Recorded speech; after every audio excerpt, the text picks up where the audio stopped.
তো hello friends, আমি সন্দীপ আর আপনারা দেখছেন লার্নিং দুনিয়া 2.0 ইউটিউব চ্যানেল। তো ফ্রেন্ডস, আবারও কিন্তু আপনারা যারা 2022-এর টেট পাস চাকরি প্রার্থী রয়েছেন এবং ওদের আগ্রহে যারা ইন্টারভিউ নোটিফিকেশন প্রকাশের আশায় দিন গুনছেন, তাদেরকে উদ্দেশ্য করে 2024-এর একদম অন্তিম পর্যায়ে এসে 2024-এর একদম লাস্ট ডেটে দাঁড়িয়ে একটি চাঞ্চল্যকর আপডেট প্রোভাইড করতে চলেছি। একটি বিশেষ ব্যাড নিউজ আপনাদেরকে জানাতে চলেছি, তাই সম্পূর্ণ ভিডিওটাকে একটু মনোযোগ সহকারে কিন্তু লাস্ট পর্যন্ত দেখার চেষ্টা করবেন।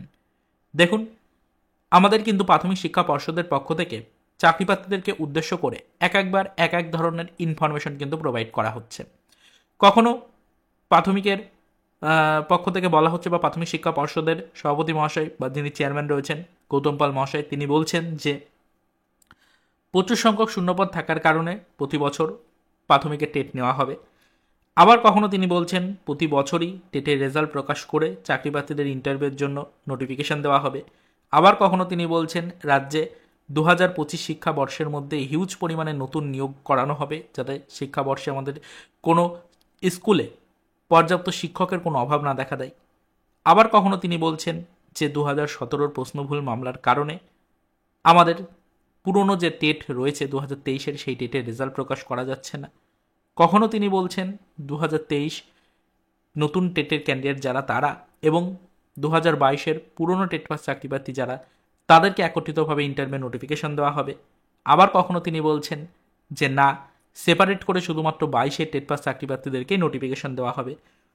কখনো শিক্ষামন্ত্রী বলছেন শূন্য পদের পরিমাণ খুবই সামান্য, মোটামুটি 6,000-এর কাছাকাছি শূন্যপদ। আবার কখনো দেখা যাচ্ছে বিভিন্ন গণমাধ্যম বা সোশ্যাল মিডিয়া সাইটগুলো থেকে ভাইরাল হচ্ছে শূন্যপদ যা রয়েছে তা 50,000 ছাড়িয়ে যেতে পারে।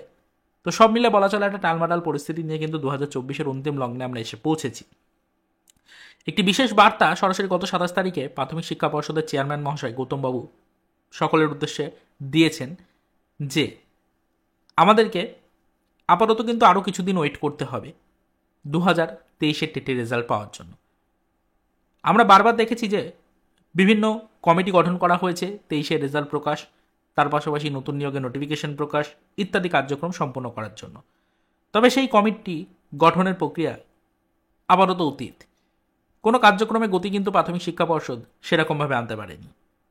নিয়োগে কিন্তু সেরকম কোনো গতিই নেই। এর পাশাপাশি অবশ্যই আমরা দেখতেই পাচ্ছি 2023-এর টেটের রেজাল্ট এখনও পর্যন্ত প্রাথমিক শিক্ষা পর্ষদ প্রকাশ করতে পারেনি। পুজোর মরশুমের মাঝামাঝি দিকে আমরা দেখতেই পারলাম যে প্রাথমিক শিক্ষা পর্ষদ একবার ঘোষণা করে দিল যে তারা অফিসিয়াল ওয়েবসাইট থেকে খুব শীঘ্রই নোটিফিকেশন জারি করে 23-এর টেটের রেজাল্ট প্রকাশ করবে। সেই সময় বিস্তারিত আপডেট নিয়ে আমরা ভিডিও ক্রিয়েট করেছিলাম। তবে সেসব আজ অতীত।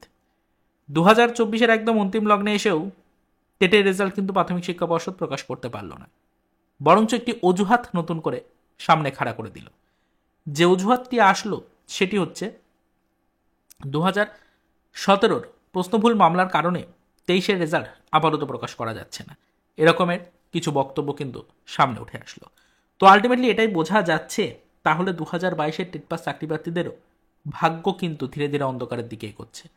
তার কারণ প্রাথমিক শিক্ষা পর্ষদ মনস্থির করেছে 2023-এর টেটের রেজাল্ট প্রকাশ না করা পর্যন্ত, 23-এর চাকরি প্রার্থীদেরকে একত্রিত না করা পর্যন্ত 22 এবং 23-এর চাকরি প্রার্থীদের নিয়ে কখনোই তারা নোটিফিকেশন প্রকাশ করতে পারছে না।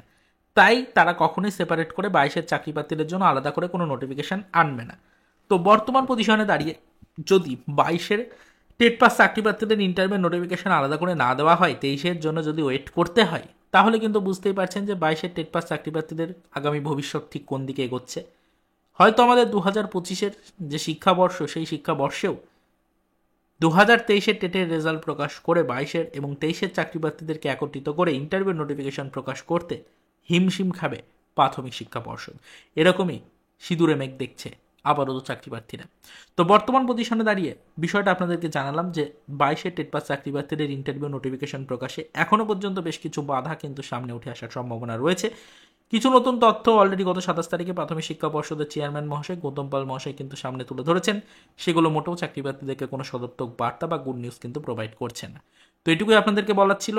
এর বেশি আর আপাতত সেরকম কোনো আপডেট নিয়ে আপাতত আলোচনা করার নেই। পরবর্তীতে আমরা যদি আদার্স কোনো টপিকের উপর ইনফরমেশন পাই, অবশ্যই সেগুলো নিয়ে কিন্তু ডিটেলস আপডেট আমরা আপনাদের কাছে পৌঁছে দেওয়ার চেষ্টা করব।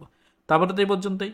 চলুন দেখাবে নেক্সট ভিডিওতে, পরবর্তীতে আবারও আমাদের প্রাথমিক শিক্ষক নিয়োগ প্রক্রিয়া রিলেটেড কিছু আদার্স অফিসিয়াল আপডেটের সাথে।